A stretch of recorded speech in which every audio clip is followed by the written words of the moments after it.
Well, welcome back to the Timeline Ranch. I'll show you what I'm up to. Beautiful day, a little bit windy. Pond sure is nice to see out here. Chihuahuan Desert.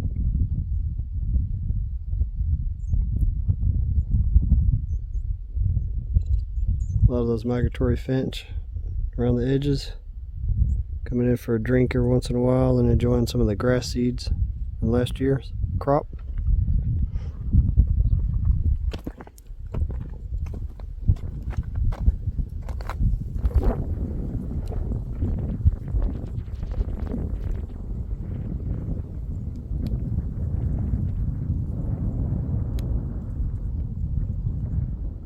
And I'm looking forward to see what this looks like in the middle of the next grow season. Looking forward to the September trip, or even the May trip. Should be nice. See some nice changes out here. Let's go over here to the trailer real quick. Here we're at the trailer. I need to pull all these batteries out by hand, along with the water, if I can get it through there. I don't know if I can get it out of there yet. I may be able to get it close enough where I can transfer water from that barrel onto the spigot right here and pump it up into this tank that's on the roof. I'd like to get that done. We'll see if I can do it or not. And then I'm gonna back the trailer over there by that structural steel you see piled up and try to get this PVC out where I can tarp it. And then I'm gonna hook a choker onto this strap and attach it to something heavy over there and drive off and let it pull itself out of the trailer. That's the goal today, get that cleaned up so I can get these trees planted in the ground while I'm here. I can water them a few times before I leave. Be here a week this trip.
Well, I'd say it was a productive day. For as tired as I was, glad to see all this out of the trailer and out of the house. So yard over there, that little small yard, I have to stockpile stuff. It's not the best firewood. This is hackberry. This is decent firewood though. That was off that old pear tree that's in the front yard. I did those air layering starts off. When the hackberry broke, it took out a big branch on the pear tree. So I've had a few people mention I need to start a compost pile. Well, I have one. This has been here for 8 years. It looks exactly the same as the day I put it there. I moved it after it had been in the same spot for about 2 years, and there was absolutely no life and no breakdown on the bottom side either. No insects, nothing in there. Rattlesnake, nothing. I was really looking forward to finding something when I moved that pile. Yeah, without water present, it may take 100 years for something to rot out here. Relative humidity on average is 15%. I've seen fog 3 days out of 11 years of me coming in and out of here. Very dry for the most part. You just got to take advantage of the few rain events you do get and stockpile it so you can use it. It's been a nice day temperature wise. A little bit windy here and there, but pretty pleasant on that aspect as well. Yeah, kids had a good time in the pond today, paddling around in the boat.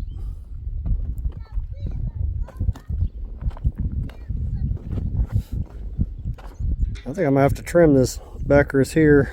It's getting a little intrusive into my trail. Of course, it'll probably just bush out more if I trim it.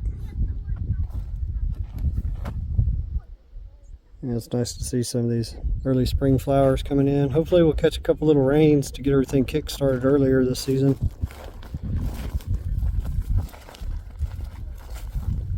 Did part of my work about getting things staged out where I wanted them. That's one of our mulberries. That's the heart-shaped leaf Texas mulberry. We'll put it where this old English walnut was.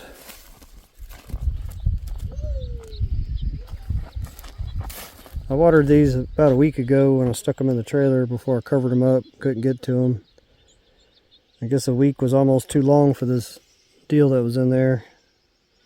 I just watered them. We'll see how they do. I'm sure they'll bounce back.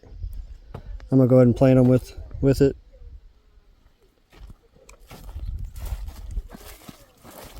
Yeah, this little retainer wall, the one that didn't fall in the pond, works real great for getting water out of this thing because it's a straight down drop. It's gonna look nice when I get that wall all the way down this, from the very bottom all the way to the top. This is the split leaf version. I may plant this one in the middle of the two heart-shaped leaf mulberries.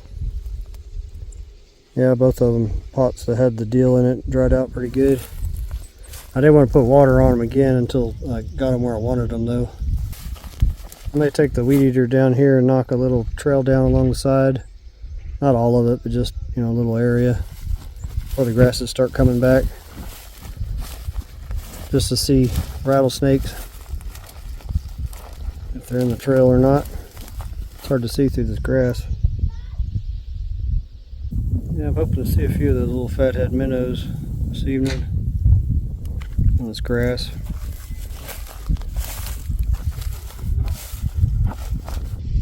I guarantee you when I get this thing down deeper,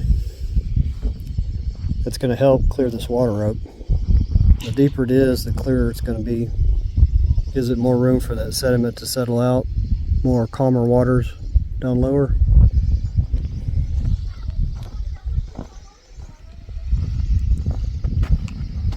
Got one of the date palms there next to where it's going to go. I'm going to plant it right there where that crabgrass is at right now, where the old moringa. I've already amended that soil there and dug it out with the excavator down about 1 meter deep, about 3 feet deep. And about the same as far, well, it's a 4-foot bucket, so it's wider than 3 feet. Put some of the best soil I have out here to offer.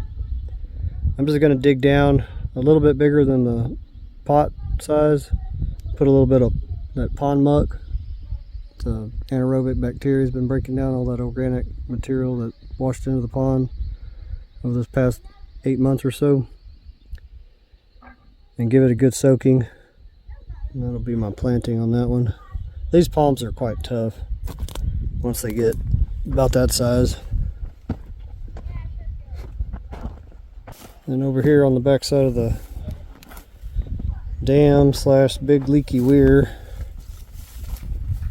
it's getting pretty thick over here with the native grasses, other plants. You can see one of the white-throated wood rats, more than likely, or pack rat,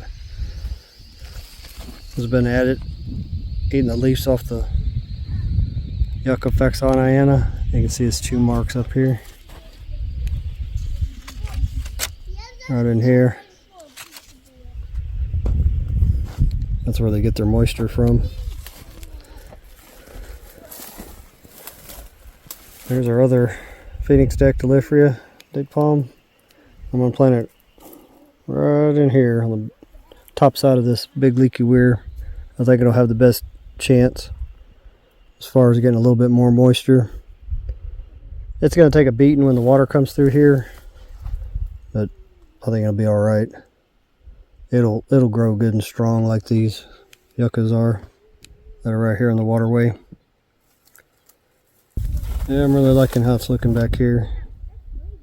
I need to build that other one, the other leaky weir right over in here still. It's going to help this whole area out downstream from it. And if I take the time to finish all my leaky weirs up there on the high road, that would slow water down too, and maybe it'll start seeping through. Looks like our little honey mesquite's starting to bud out.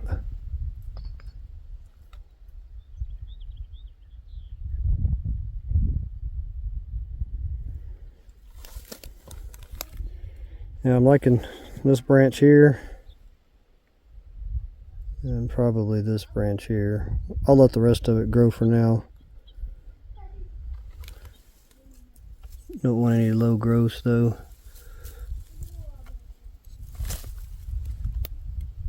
Turn this thing into a decent looking tree, at least with a decent trunk at the bottom.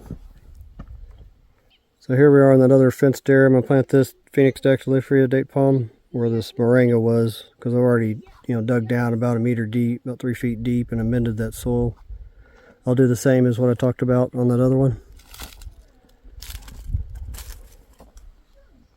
So I went ahead and dropped the trailer off the truck, so it makes it easier to drive this thing over there where I need to get to try to plant these other 2 date palms that I've got in the back here. I'll have to take some water with me and some pond muck over there to give them a little bit more of a fighting chance. Well, I think that's going to be it for this one. It was a fairly productive day for as tired as I was. If you like what I'm doing out here and you want to help speed this project up, there's a few ways to do that in the description. Buy Me Coffee's one, Amazon's another. Every little bit will get me closer to being out here full time and making this project go a lot faster. See you on the next one. Thanks for watching.